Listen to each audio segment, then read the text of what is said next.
வடிவேல் அவர்கள் சொல்றாங்க, இந்த யூடியூப்ல சில விஷயங்கள் நடந்துகிட்டு இருக்கு. ரொம்ப தரக்குறைவா பேசுறவங்களெல்லாம் நம்ம கொஞ்சம் ஆப்பு வைக்கணும் அப்படின்ற மாரி அவரோட தோரணையில ஒண்ணு சொல்றாரு.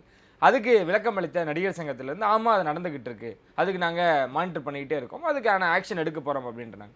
இது ரொம்ப நாளுக்கு முன்னாடி எடுத்திருக்கணும்ல சார். இப்போ இது கொஞ்சம் லேட்டான ஒரு முடிவா தான் நம்ம பார்க்கணுமா? ஆமா. நான் என்ன சொல்றேன்னா, பேசுறவங்க ஒருத்தருடைய பெர்சனல் லைஃப்க்குள்ள போய் பேச வேணாங்கிறது தான் என்னுடைய நோக்கம். அது நமக்கு தேவையில்ல.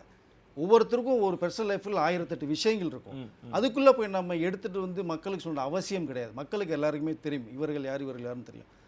நம்ம என்ன நடக்குது, இந்த நாட்டுக்கு என்ன தேவை, என்ன விஷயங்கள் நடக்குது, இது சம்மந்தமான விஷயங்கள் என்னமோ, அதை மட்டும் தான் பேசணும்னு சொல்லி நான் விரும்புறேன் நான் அத.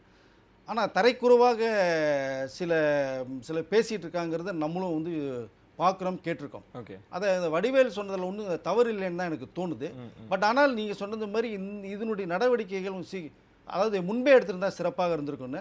பட் அதுக்கு உள்ள ஒரு நடவடிக்கை நடிகர் சங்கம் கிட்டத்தட்ட எடுத்திருக்காங்க. ஓகே. எடுத்து அதற்குள்ளேயே சில பேருக்கு அந்த விஷயங்களை தகவல் சொல்லப்பட்டு அதற்கு வேண்டிய வேலைகள்லாம் போயிட்டு தான் இருக்கு.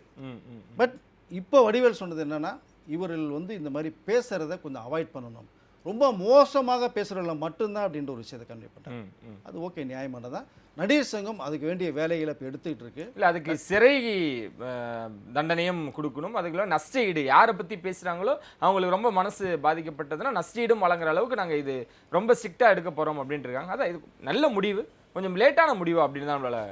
இல்லை, அதற்கு வேண்டிய விஷயங்கள்ல எல்லாமே முடிவு பண்ணி தானே ஒரு விஷயத்தை நம்ம எடுக்க முடியும். டக்குன்னு எடுத்தோமா கமுத்தமா இருக்க முடியாதுல்ல.